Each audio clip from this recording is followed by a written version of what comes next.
Je disais que, regardons, interpellons maintenant le budget que le gouvernement actuel est allé déposer à l'Assemblée nationale pour 2022. Et interrogeons la position du gouvernement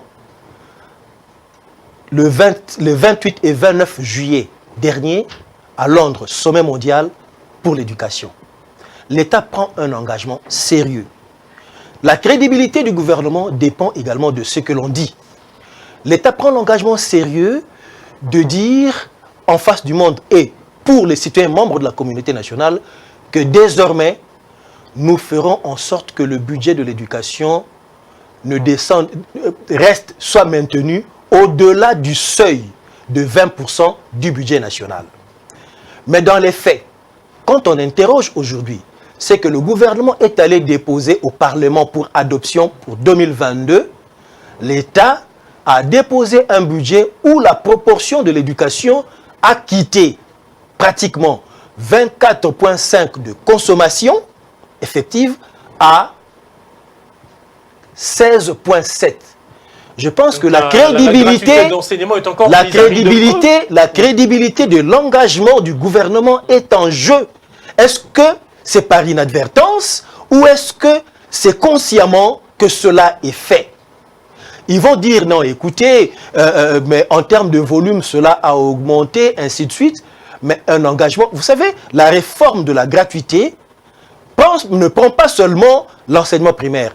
L'enseignement primaire est gratuit, mais on a enlevé la charge de payer les parents, de payer plutôt les enseignants aux parents. Donc, il faut aller jusque-là. Et de deux, il y a de l'autre côté des intrants pédagogiques pour améliorer la qualité et la formation des enseignants. Et donc, on ne peut pas dire une chose et son contraire. C'est là que la crédibilité de l'État est en jeu. La crédibilité de l'État est en jeu encore en quoi?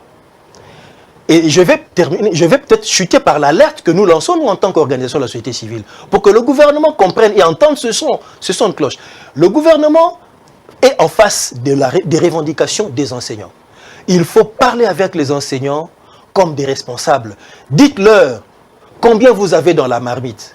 Pourquoi la situation n'a pas évolué alors que les recettes de l'État ont augmenté. La pression fiscale a augmenté. Ça veut dire que les recettes de l'État ont augmenté. Mais pourquoi les choses sont telles? Il faut discuter avec les partenaires sociaux en toute franchise. Cela fera en sorte que, quand on est là, tout le monde sait que dans les négociations, tout le monde sait que dans les négociations, on gagne et on peut toujours perdre parce que vous allez céder à l'autre partenaire une autre partie. Mais attention, le point de veille maintenant, c'est quoi? Vous savez, le gouvernement est entré en programme avec le Fonds monétaire international. Je dis bien, je précise, le Fonds monétaire international. Je rappelle ce que le professeur Kalele a dit les années passées, il y a des années. Il a écrit un article dans la coopération entre le Congo et la République démocratique du Congo, à l'époque Zaïre, avec le Fonds monétaire international, intitulé « Le Fonds monétaire